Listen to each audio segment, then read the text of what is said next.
guys, welcome to our lesson for today. So last time, remember we talked about how Jezebel had killed all of the prophets of Baal, and how Elijah had come to tell her about the drought, and he trusted God to protect him when he went before King Ahab and Jezebel, and then he trusted God when God said, go to the Cherith Brook, and that is where you're going to hide, and I will bring ravens to give you food. And he trusted God when he finally said, now it is time for you to go to Zarephath. And he went to Zarephath, and remember we said when he got to the gates of the city of Zarephath, he got there and he saw a woman, and she was picking firewood, and he knew, this is the woman that God has sent me to. So now let's see what happens next with Elijah and the widow of Zarephath.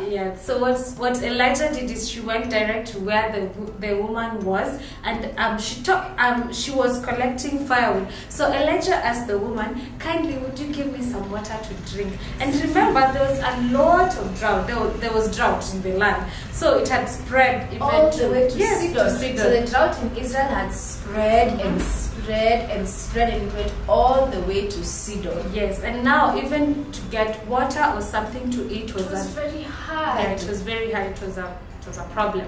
So Elijah told the woman to help her. Give me some water. Yes, with drinking water, and the woman did not hesitate. She left what she was doing, and then she went and got some water for Elijah, and she brought it to her. And then when she gave it to Elijah, Elijah also asked her, please get me some bread to eat.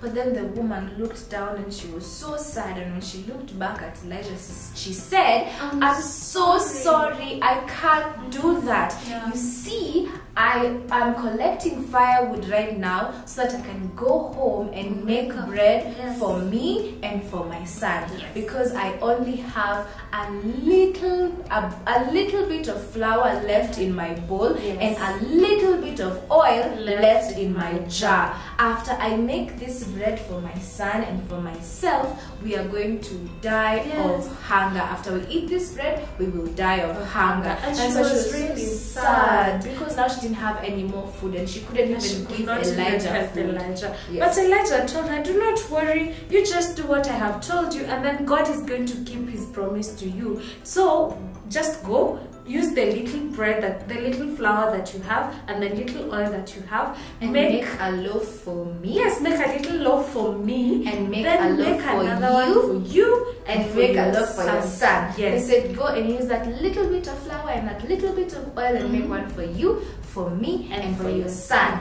And then Elijah also told the woman that, I promise you that God is going to keep his promise, and your bowl of flour will never run dry, and you'll never run out. You'll never run out of your bowl of flour, will never run dry. Yes. So he said, God promises that as long as this drought lasts, you are going to always have a bowl of flour, and it will never run out, and a jar of oil. So the woman believed him, and she went and she did as he had said. She made a loaf, a little loaf for Elijah, a little loaf for herself, and a little loaf for her son.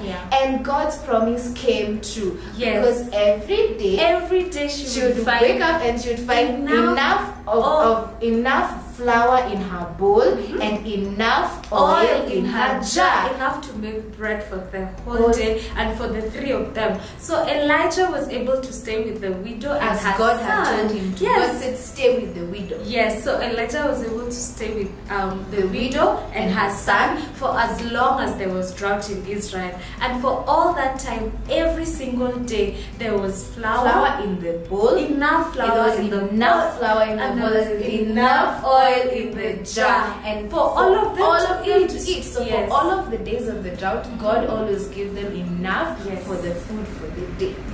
So Elijah decided to trust God the first time when God told him, go to this, go to the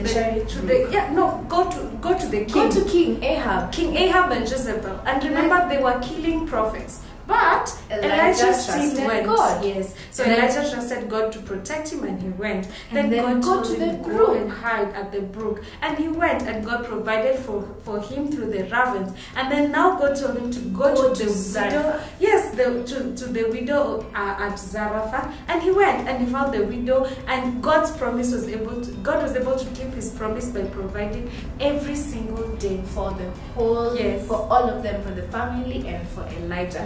so what we learned from this is that God will always give us enough. Enough. No matter what it is that we need, God will always provide enough for us, because God always gives you enough. So you don't need to worry or doubt or be scared, because God will always provide give you enough. What is enough for you. So do not be worried, do not be scared. God will always provide. The same way He was able to provide for the widow at Zarephath and for Elijah, He will always provide for you. So do not worry, do not be afraid, do not be scared, because God loves you and God is going to take care of you, because He says in His word that He is Jehovah Jireh and is the one who takes care of us. So now we're going to stand up and sing our song. So let's all stand up and sing this song.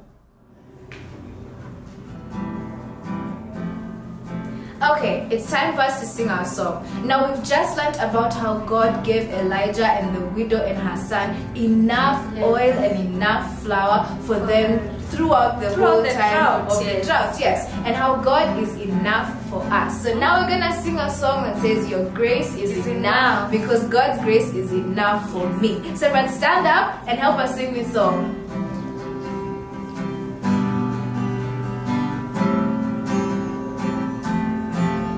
Your grace is enough. Your grace is enough. Your grace is enough for me. Your grace is enough. Your grace is enough. Your grace is enough for me. So remember your people, remember your children, remember your promise, oh God. So remember your people, remember your children, remember your promise, oh God.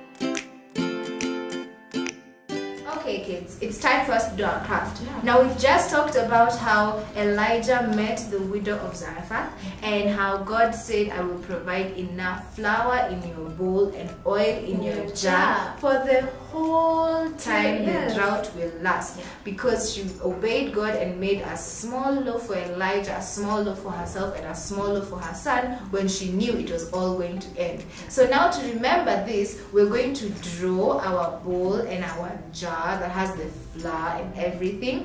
Then we're going to stick it out on a different paper. We're going to color it and make it look bright. So today we are coloring and we are drawing. So get your pencils and your colors and your pens and get ready to draw with us. So the second manila paper is where we're going to stick out everything. So we're just going to put that on the side for now, and we're going to start on our drawing. So we already have an outline, but we're going to take you through the steps, so just follow along with us as we outline everything. So first thing you need is we need to draw where the flower is. So I want you to draw a curve. It's almost going to be a full circle, but just one curve at the end, then space in the middle and a curve on the other side. Then at the bottom I want you to draw almost like a straight line, because if it's a pot or if it's a bowl, it has to have a place to stand. Then we'll complete the line, we'll complete the circle at the top with a line so that everything is connected. Then we'll make like an opening or a mouth. So this will just put two lines going outwards, almost diagonal in opposite direction. Then we'll complete that, then we'll bring them back in just to make it look a little bit fancy. Then we're going to make a small mountain, and this is going to be the flour, because remember God provided flour for them every day. So to represent this, we're just going to make a small mountain. This is going to represent our flour that never ran out. And then we're going to put the lid on top, the lid for the pot or the jar, the bowl. We're going to put the lid on top. So we have our first item. We have where the flour was kept. Then I want you to move on to where the jar is.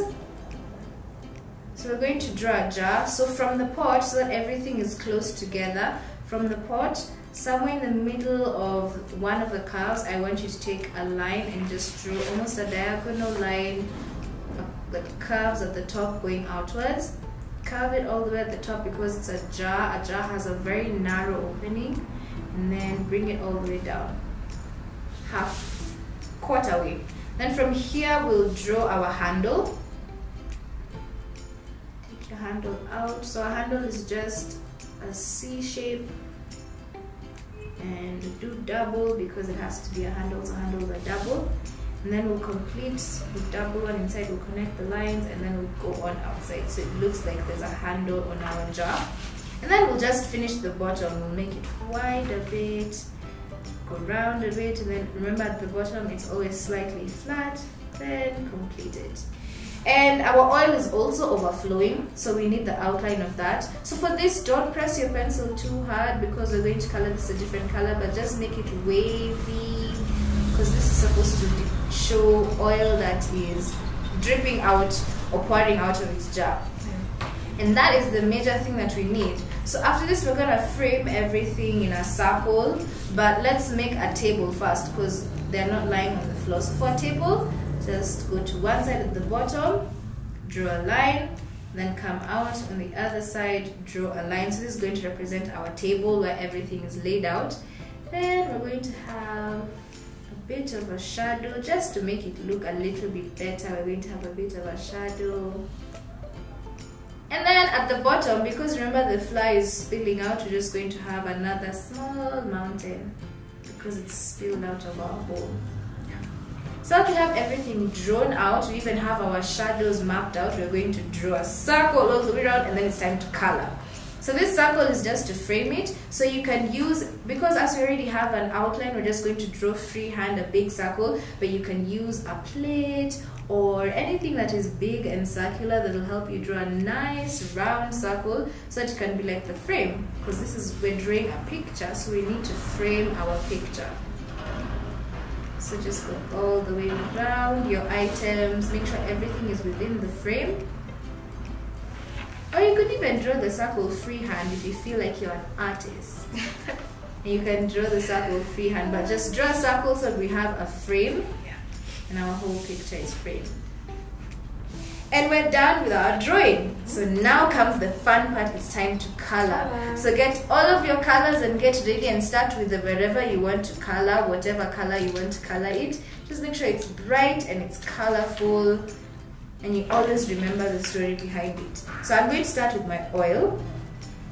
I'm going to color that yellow. I'm going to make it bright.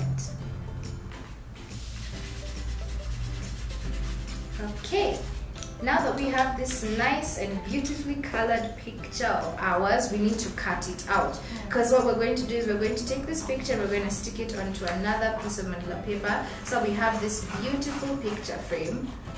So we can always remember what God did for Elijah. So just take it out and cut it round in a circle. Be careful not to cut your picture because you've just worked really hard to color it. Just cut around the circle. Ask for help if you need to.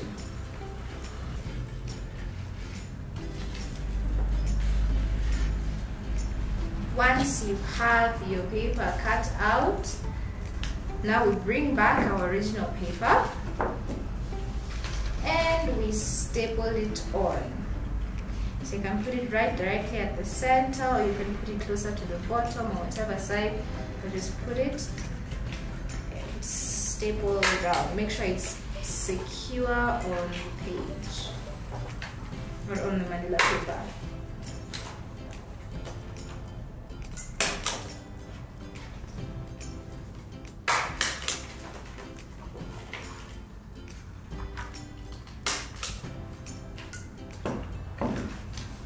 And once you've stapled it all the way around, now we need to write down what our lesson is, what it is that we've learned today, and what it is that we've talked about. Oops, I missed that one. Okay. So take your pen, and you need to write that at the top. We need to write our memory verse, or where we find this story in the Bible. So we find this story in 1 Kings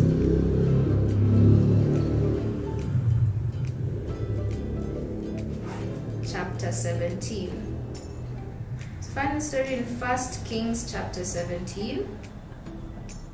And what is this story? In this story, God always provided for Elijah and the widow and her son, and he said there is always going to be enough. There is always enough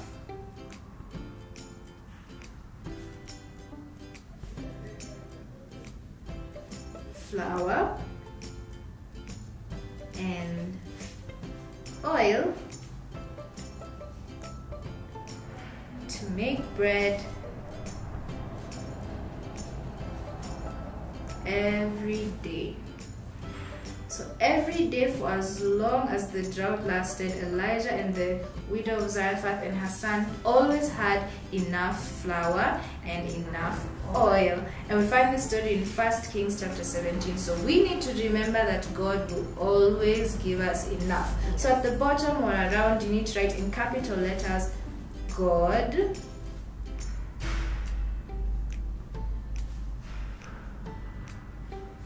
always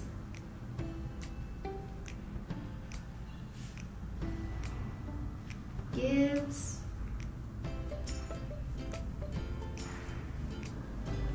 enough, gives us enough. So God always gives us enough.